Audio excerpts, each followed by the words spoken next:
Hi everyone, coming up on this week's Pet Stop, injured wildlife are being rescued and rehabilitated one animal at a time by one group here in New Jersey. Plus find out what kind of special care your pet needs as he or she heads into the golden years.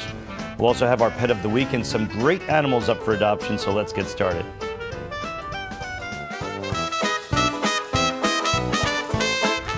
Hello and welcome to the Pet Stop. I'm Dr. Brian Voynick from the American Animal Hospital in Randolph. Elderly pets, just like people, need a little extra care as they get older. My next guest has both personal and professional experience in this area. Her name is Dr. Lynn Arbach, and she's a veterinarian at the Bridgewater Veterinary Hospital. And she also brought Albie, her 15-year-old Boston Terrier. Welcome to the show. Thanks for having me. Oh, you're welcome. Albie's got quite a good history, doing pretty well at age 15, huh? Yes, he's doing very well. He does have some changes that are very much associated with elderly animals. He's had a lot of vision loss with cataracts. Sure. His hearing is going, and he does have some arthritis that we're managing as well. Sure, which is to be expected, yeah. And cataracts. Now, so I guess he's been screened for diabetes. Yes. Yeah, no diabetes there, and sometimes just like people, even if we're not diabetic, we'll get cataracts. Yes, his blood work and his urine look great. Great. And he, interestingly enough, just a couple of weeks ago had a dentistry performed. Yes. Yeah, but obviously we didn't jump right into it. We just did the basic standard stuff to make sure we're all safe. Exactly. You want to make sure that blood work looks good, the liver and the kidneys are working fine. We do pre-anesthetic blood work, we look at urine, we do a chest x-ray, and if that looks good, he's a good candidate. Because I always say, you know, old age is not a disease. Right. It's just that that's a process where you can see more likely to have disease come at that age, but if they're looking good on their blood work, they can handle anesthesia just as well as a young animal. Absolutely, you know, and I tell clients the same. We treat them according to their health, not their age. Exactly. Because some dogs and cats, as you and I know, at 6 months or a year of age have contraindications to anesthesia. Some at age 15 do beautifully, especially with the anesthesia of 2012. Right. Which is, some people get all nervous. My animal had problems, back in the 80s or the 70s or whatever, and boy, we've come a long way since then. There's so many options now that we have choices in our anesthetic protocols. Plus, we're using blood pressure monitoring, pulse oximetry, to measure the percentage of oxygen in our red blood cells, and electrocardiograms, of course, hot water heating pads to make sure that they don't get hypothermia. All these precautions are the same ones that we keep for humans. Exactly, and he did great with his dentistry. Great. He had two extractions. Okay. And he's getting his teeth brushed every day now. 2 out of 42 teeth in a dog's mouth isn't so bad, is it? He's doing well. Good, good. And tell us, when do you consider an animal, a dog or a cat, is getting old? A lot of it depends on size. Sure. And so the cats and smaller dogs, typically that's going to be around age 7. Yep. But of course, if you're a big Great Dane, that could be much earlier. Yeah. So 5 years of age for a Great Dane is a senior already. Right, okay. And we have a list, I think, that you brought along as well that we'll kind of go through here. Typical problems that we see in the golden years. I think it starts off with kidneys, which of course, kidney problems can be seen much earlier on a urinalysis than it can on a blood test. That's right. We really need to see more urinalysis. I like to see at least once a year, if not more, a urine sample from our clients, because it can tell us kidney disease so much sooner than the blood work. Yeah. Yeah, you need about 2/3 to 3/4 of the kidneys being shot until we can finally see blood changes, but way before that in the urine. Thyroid problems, obviously, we see hyperthyroidism excess in cats, typically lower in dogs. Right. And so we always screen for that. I'm sure Dr. Levinson in your practice. And then dental disease, of course, as we just talked about, and heart problems. Very important. And a simple chest x-ray can help us with that. Cancers, very commonly, unfortunately, in dogs and cats. Diabetes, again, the urine will pick that up very quickly. Arthritis, very, very typical of not only older humans, but older dogs and cats. Yes. Yeah. So, and now with our digital dental x-rays and digital general x-rays, it's so much easier to pick them up these days. You see a lot more on a digital x-ray these days. Yeah, yeah. So his blood work and urinalysis looked pretty good? Looked great, and we're going to continue to monitor that. He's due next week again to recheck that again, because he's also on medications, particularly for his arthritis. So we're going to be checking that on a regular basis, make sure everything looks good. Tell us about some typical clinical signs that clients will see at home to kind of, for awareness of some issues. That's important because weight loss, for example. They're going to see it first, and they need to let us know and tell us. The big ones are going to be weight loss for animals, sometimes coat changes. You may notice them slowing down, becoming lethargic, appetite changes, especially increased urination or increased drinking. Right. Those things are important to look for, and those sometimes are the first clues that once the client knows, they can bring to us, and we'll look into that further. Right, behavioral changes as well, and sometimes things are very subtle, but no one knows their pet better than the owner, and when they think something's not quite right, that's when they have to go to their veterinarian. Exactly. I had an interesting case in a boxer, a really sweet boxer, not all that old either, and they happened to notice that this dog started eating ravenously for the last week. And I said, well, commonly diabetes and so on. But I said, just bring him in. And when I palpated her belly, she had a large mass, and she turned out to be having hemangiosarcoma. And it's boom, just all of a sudden. And it's a horrible cancer, as we both know, of the abdomen. It spreads terribly and can cause bleeding issues and so on. So to be proactive is really the key. Right. An X-ray would have picked that up if it were screened. Screening tests are really important because most diseases actually start out silent. You're not going to see it until it progresses to a certain extent. Especially in cats. Exactly. They're very good at hiding. In fact, there was a study done recently that showed a university took x-rays of cats who are 12 and over. Yep. And they actually showed that 90% of cats 12 and over had signs of arthritis in the x-rays. Right. But it's something that we usually don't pick up on. We just kind of say, oh, they're quieting down, they're getting older, but it might be arthritis behind that. Right. That's if you don't look, you don't see it. That's right. That's right. So and very commonly for cats with arthritis, and you and I, I'm sure, have seen cats improve with tuna flavored glucosamine that we have in our practices and things like that, and it just really helps significantly, according to them. He's on glucosamine. Yeah, good. Glucosamine and chondroitin and MSM and all that good stuff. Yeah. Very good supplementation, not only for, and also the interesting thing that they found recently is that glucosamine can be helpful for the urinary bladder health of cats. Exactly. So it's kind of and there's new things we're learning all the time through our diagnostics and through medications. Right. So, and the other thing is that weight loss isn't very apparent to clients on a regular basis because they're with them every single day. Right. And so, a 1 pound drop in weight on a cat can be very significant because it's equivalent to 20 or more pounds on a person. Correct. Yeah. And sometimes, especially in the older cats, that weight loss is our only clue. And we usually will say, now it's time to do some of that blood work to look particularly at kidneys and thyroid with cats. That's probably the two most common things that I see in elderly cats that we need to be on the watch for. Okay, well, very good, and I'm glad you brought your senior citizen along with you. I had to say goodbye to my old yellow lab Cord. He was 14 and a half, and then more recently my 20 and a half year old kitty Moonstruck, and she was just a doll. But as you mentioned, cats are just masters of disguise. So they are. Bring them in. I mean, periodontal disease, rotten out teeth that clients just would not pick up on their own are so important. Yes. Well, it's great to have you on. Thanks Thanks my so pleasure. much. Folks, still to come, an organization that helps injured wildlife and what you need to know when you encounter a sick animal, plus adoptions and Pet of the Week too. So stick around. There's a lot more to come on the Pet Stop, only on News 12 New Jersey.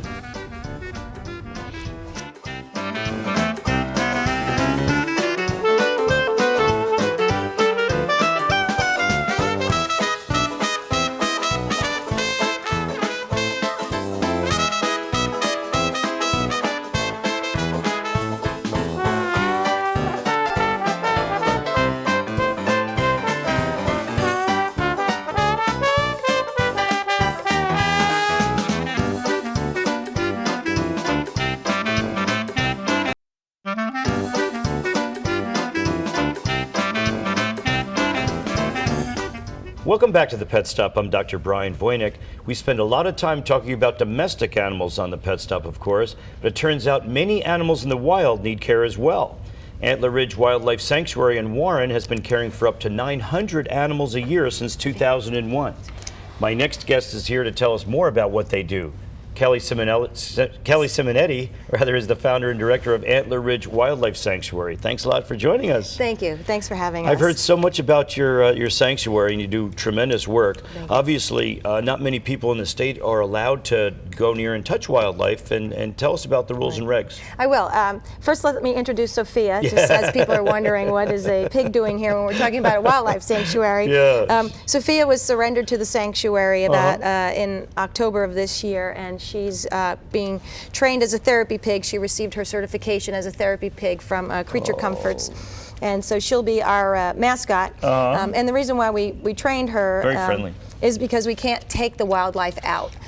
By state law, wildlife is too stressed, and unless you have a permit for them, we usually don't take them out and do kind of demonstrations with them, because our goal is to really release the animals back to the wild on a regular basis. So we started the sanctuary in 2001, and my husband and I bought a large farm out in Warren County, and it is a preserve farm. And then we started taking in animals little by little, and before you know it, we were up to 900 animals last year. Wow. We do have a full-time veterinarian on staff. Which one? Dr. Karen Dashfield. Oh, sure, no, Karen, And great. she's been helping us out with the disease control and making great. sure that the nourishment and everything is taken care Good. of. She helped us with the Katrina animals when they came over, too. Yeah, she was very helpful. And huge help. She's a great veterinarian and does a lot of research in making sure that all the animals are healthy and cared for.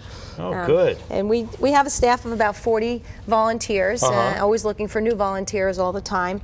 And we take care of all small mammals. So we do raccoons and fawns. I see the videos showing some before the squirrel. Those now are a some rabbit. little rabbits that have come in. Actually, this season has started very early with the warm weather we've had. So we've taken in over 100 animals so far, already, which is really bumping our statistics up. Most of the animals are orphaned, falling out of trees. Maybe they're injured slightly through the collision with people.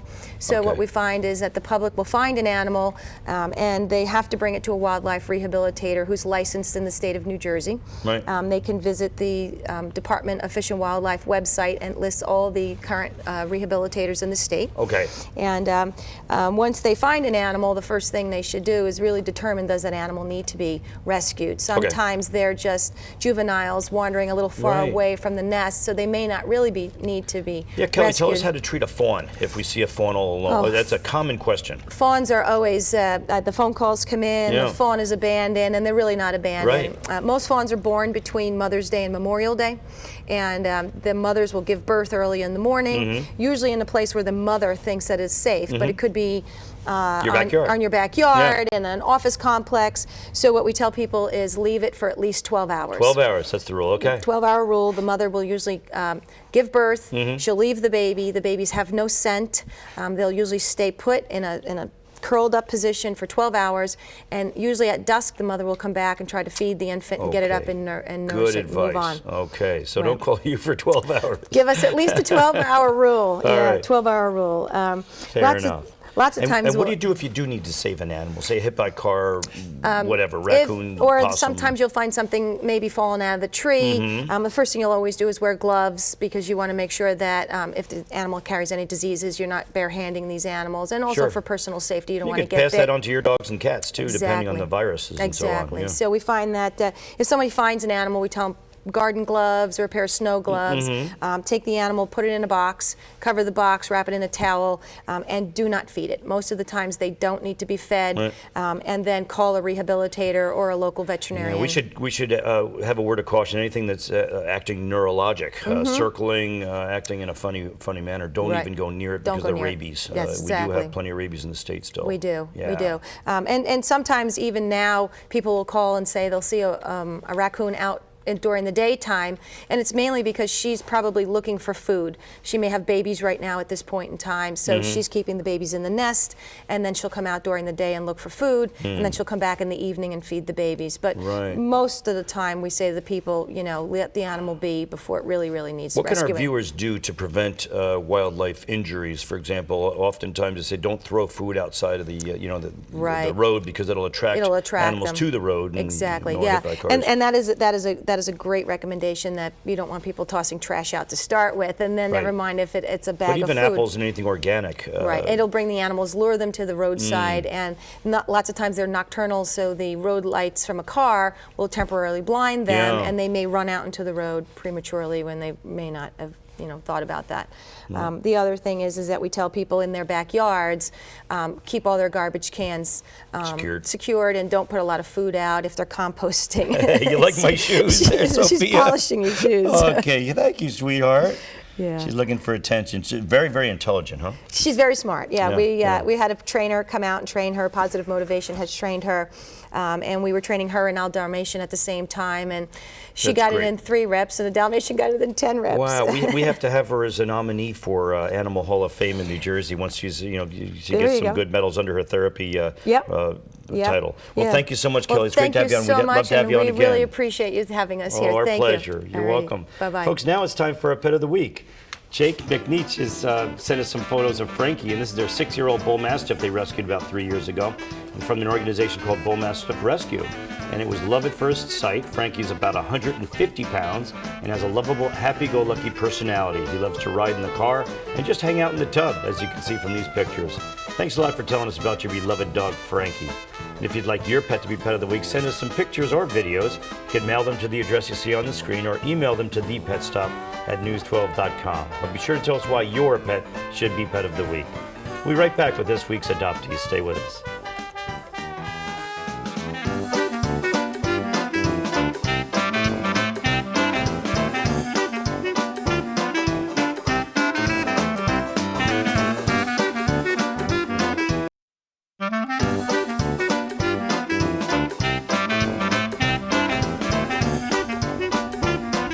Welcome back to the Pet Stop on News 12 New Jersey. I'm Dr. Brian Voynick. Jared Sweetman joins me now from the Montclair Township Animal Shelter. He brought along a friend, Honey. Good to see you, Jared. Hey, how you doing? Tell us about Honey. She's a beautiful pit here. She is a real sweetheart. She Yeah. came to us back in 2009 as a stray. From the beginning of your shelter, I From guess, the beginning of the shelter. Yeah. She's one of our longtime residents, you could say. Oh. Straight from Nutley, back I think it was September. The police found her, brought her to the headquarters, and we picked her up. Mhm. And since no owner claim, we put her up for adoption. All right, you've had her for too long, so we need Yeah. a home for her. Now, she's wonderful with people. She's house trained. She doesn't destroy anything in the house. Not wonderful yet with cats and dogs, but she's getting there, I understand. Yeah. Small animals, especially, not too good with. We're right. working with her on a consistent basis, volunteers and Right. staff, trying to snap her out of that. Okay. Yeah. But she's, she absolutely is a lover for people. She loves people. Tell us about your absolutely. organization, your needs and what you do. Okay, I'm an animal control officer. Great. Spend most of the days cleaning and getting all the animals prepped to be put up for adoption. Right. While responding to emergency calls throughout the towns. We cover 3 towns, Nutley and Verona, as well as Montclair. Mm-hmm. So every day is pretty busy between the animals and responding to emergencies. And And I guess you could use some volunteers as well in that place. yeah. All Well, we right. just ran out of time, Jared, but we'll have to have you back. And good luck with getting Honey a new home. Okay. Hey, folks, for more information on anything about today's show or past shows, just log on to our website, and that's news12.com. Click on the features and scroll down to the Pet Stop. You'll find all the information you need right there. That's all the time we have left on this show. I'm Dr. Brian Voynick. Thanks a lot for watching. And always remember, a healthy pet's a happy pet. We'll see you the next time. Bye-bye.